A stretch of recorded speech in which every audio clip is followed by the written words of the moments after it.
नमस्कार दोस्तों, स्वागत है, अभिनंदन है Jyotsna and my family YouTube channel में। कैसे हैं? केम छो? मज़ा में मस्त रहिए, खुश रहिए, बिंदास रहिए और मेरे नए नए वीडियोज़ को देखिए। आज हम फिर आपको एक अच्छी और सच्ची कहानी सुनाने जा रहे हैं। कहानी बहुत अच्छी है मगर सच्ची है। गुप्ता जी बहुत ही सरल स्वभाव के, बहुत ही सीधे व्यक्ति थे। अपनी पत्नी और छोटी छोटी दो लड़कियों के साथ में बनारस में रहते थे। एक छोटी सी कंपनी में काम करते थे। उनका एक सपना था कि एक लड़का हो जाए। खैर, भगवान की किस्मत, जो उनकी किस्मत में होता है और जो भगवान की इच्छा होती है वही देते हैं। भगवान ने उनको दो लड़कियां दी, दोनों जुड़वा दी। नाम था दिशा निशा। खैर, उन्होंने ही अपनी लड़कियों को अपना लड़का समझ के और उनको पढ़ाना लिखाना शुरू कर दिया। यही मेरा भाग्य है, यही मेरा जीवन है, और बहुत मेहनत करते थे। खैर, लड़कियों को भी उनका सपना था हमारी लड़कियां बहुत अच्छे से पढ़ लिख जाएं, अच्छी सर्विस में आ जाएं, ताकि कोई भी किसी के घर जाके वो इतना परेशान ना हो।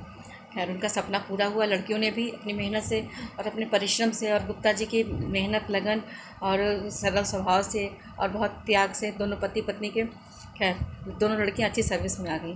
जब लड़कियां सर्विस में आ गई तो 5-6 महीने में सर्विस करने के बाद में दोनों का फ़ॉरेन से सिलेक्शन हो गया। दोनों फ़ॉरेन चली गई। अब गुप्ता जी और गुप्ता जी की मिसेज दोनों अकेले रह गए। गुप्ता जी बहुत पुराने स्वभाव के थे। गुप्ता जी को आजकल के नए नए चलन का फ़ोन चलाना नहीं आता था।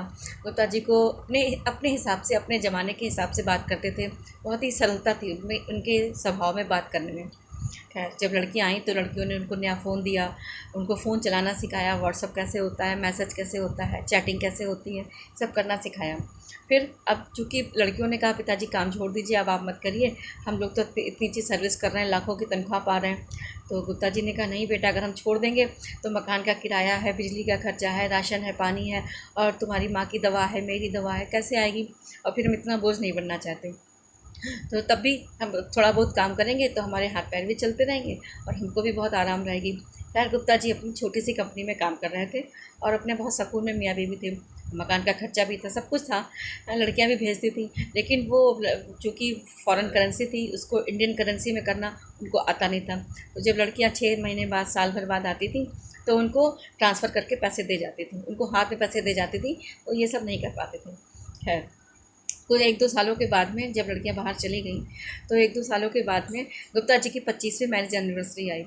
तो गुप्ता जी ने कहा भाई मेरी 25वीं मैरिज एनिवर्सरी है, अब क्या करें, अभी तक तो कभी सोचा नहीं, अभी ये वो।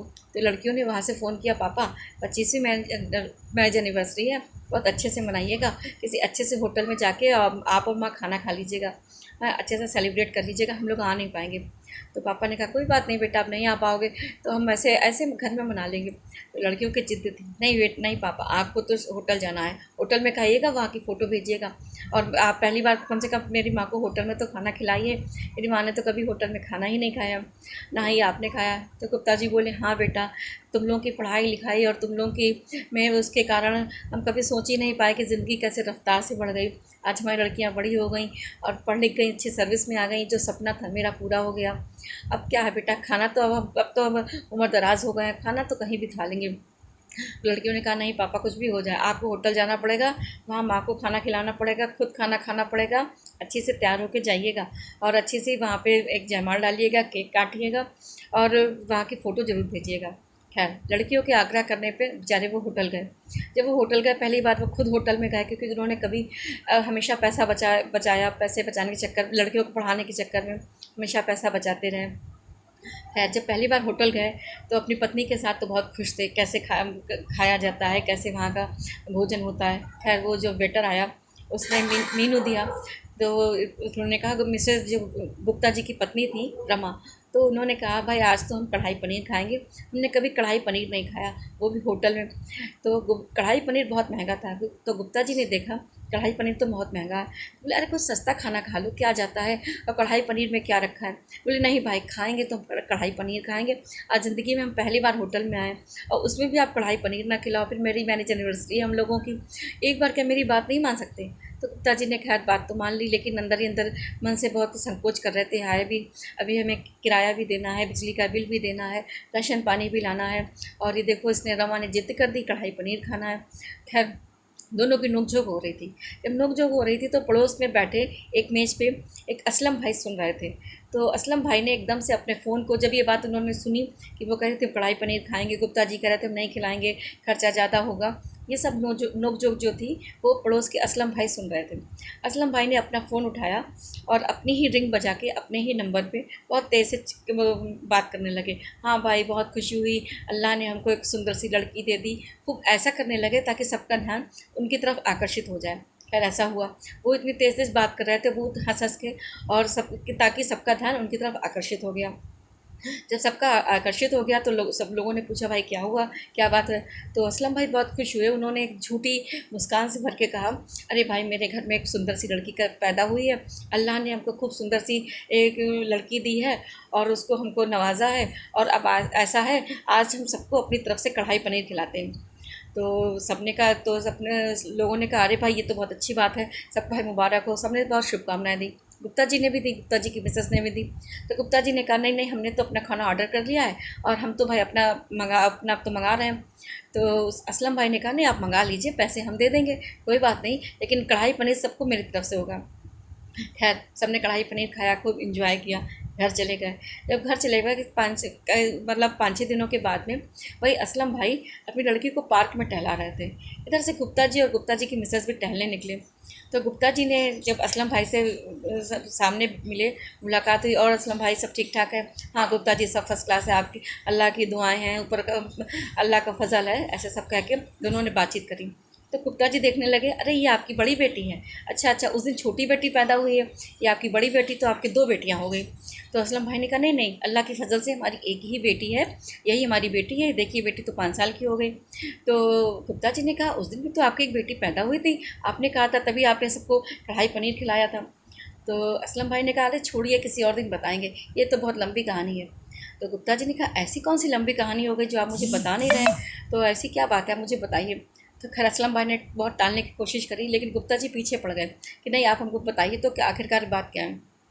बोले, दरअसल बात यह है, कभी कभी हम कुछ काम अच्छे अपनों के लिए करते हैं, तो कभी कभी हम दूसरों की खुशी के लिए भी कोई काम कर देते हैं, और करना भी चाहिए। अपनी चाहे आय कमाते, चाहे जितना हम पैसा कमाते हैं, उसकी आय का अगर हम चौथा गुना या किसी को भी हम दे दें, वो तो एक दान होता है। लेकिन किसी के साथ हम अगर कर देते हैं तो वो ज़िंदगी भर हमको नहीं मानता, कोई बात नहीं, अल्लाह तो देखता है। असल में क्या हुआ, आप और आपकी मिसेस दोनों कढ़ाई पनीर के पीछे लड़ाई हो रही थी। आपने कहा बहुत महंगा है, उन्होंने कहा हम कढ़ाई पनीर ज़रूर खाएंगे। इस बात पे बहुत नोक-झोंक हो रही थी, और आपकी स्थिति अपनी इसी वजह से आप अपना मना कर रहे थे। लेकिन अगर हम आप खाली कढ़ाई पनीर खिलाते तो शायद आप ये बात नहीं पसंद करते। आपका आत्मसम्मान, आपका स्वाभिमान ऐसा करने नहीं देता कि आप कौन हैं, हम आपको जानते नहीं, फिर हम आपसे क्यों कढ़ाई पनीर खा लें, हम आपका एहसान नहीं लेना चाहते, वगैरह वगैरह के शब्द आप कहते हैं। इसीलिए उस दिन हमने एक झूठा सा बहाना किया, और ये अपने अपने आप ही फ़ोन करके अपने आप से कहा कि हाँ अल्लाह की फजल से हमको लड़की हुई है और हमको बहुत अच्छी बात है, तो आज हम सबको कढ़ाई पनीर खिला रहे हैं। तो गुप्ता जी ने कहा, अरे मेरी वजह से आपने सबको क्यों कढ़ाई पनीर खिलाया, इतना पैसा क्यों खर्च किया? तो बोले, अगर हम आपको खिलाते तो आप यही बात हमसे कहते कि आप कौन है, हम आपको जानते नहीं, ऐसा है वैसा है, इसलिए हमने सबको खिलाया। तो जब सबको खिलाया तो आपको भी ख़राब नहीं लगा, तो उनको और मिसेस गुप्ता को भी ख़राब नहीं लगा। तो बोले, क्या आप असलम भाई आपने क्या बात कर दी? बोले, अगर हम देखें, जब हम किसी के साथ अच्छा करते हैं तो वो तो सब दुनिया देखती है कि हम अच्छा कर रहे हैं, हम भलाई कर रहे हैं, हम कुछ भी कर रहे हैं। लेकिन कभी कभी दूसरों के साथ जो की गई अच्छाइयाँ, या कभी कभी दूसरों के साथ की गई खुशियों में शामिल होना, ये तो बस हम जानते हैं और भगवान जानता है, और दो भी लोगों को जानना भी चाहिए, क्योंकि हर चीज़ का सिला तो भगवान देते हैं, चाहे अच्छे कर्मों का सिला हो, चाहे बुरे कर्मों का सिला हो। तो कोई ज़रूरत नहीं कि हम कोई चीज़ करें और सब लोग हमें देखें, या सबका एहसान हम पर हो, या सब हम पर कहें कि तुमने एहसान किया। एहसान जताने की ज़रूरत नहीं थी। उस दिन आप मिसेस गुप्ता जी की जिद्द थी कि हमको कढ़ाई पनीर खाना है, और आपकी जिद्द थी कि हम कढ़ाई पनीर नहीं खिलाएंगे। तब भी आग्रह करने पर आपने कढ़ाई पनीर मंगाया। लेकिन ये चीज़ तब भी आप मन में संकोच कर रहे थे कि इतना सारा पैसा देना है, क्या करना है। तो हमने आपकी खुशी के लिए सबको खिला दिया।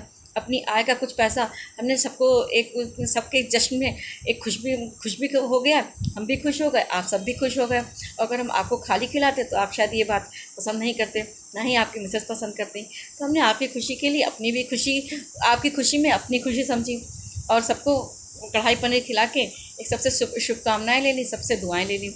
तो गुप्ता जी ने कहा, क्या असलम भाई बहुत बड़ा दिल रखते हो? बोले, दिल तो अल्लाह ताला देते हैं, सबको देते हैं, दिल सबके पास होता है, बस फ़र्क इतना है कि किसका दिल बड़ा होता है, किसका दिल छोटा होता है। तो अपने दिल को बस बड़ा रखिए, खुश रखिए। कभी कभी दूसरों के साथ दूसरों की खुशी में और दूसरों के साथ की गए उनके तौर तरीके में भी खुश हो जाइए, है ना। अपने लिए तो दुनिया खुश होती है, अपने परिवार के लिए खुशी होती है। कभी कभी गैरों के साथ जब आप खुशी बनाते हैं ना, तो उस खुशी में भी एक अपना अलग आनंद होता है, एक अपना अलग उत्साह होता है, और उसमें कितनी लाखों दुआएं मिलती हैं ये तो भगवान जानता है। तो बस ऐसे खुश रहिए, मस्त रहिए, दूसरों के साथ अच्छी सी दुआएं बटोरिए, दूसरों के साथ में अच्छा कार्य करिए, अच्छा ऐसा काम करिए जिससे दुआ मिले। बदुआओं का सहारा कभी मत लीजिएगा। बस अगर आपको मेरा वीडियो अच्छा लगे तो प्लीज़ लाइक शेयर कमेंट जरूर कीजिएगा, सब्सक्राइब जरूर कीजिएगा। खुश रहिए। जय माता दी।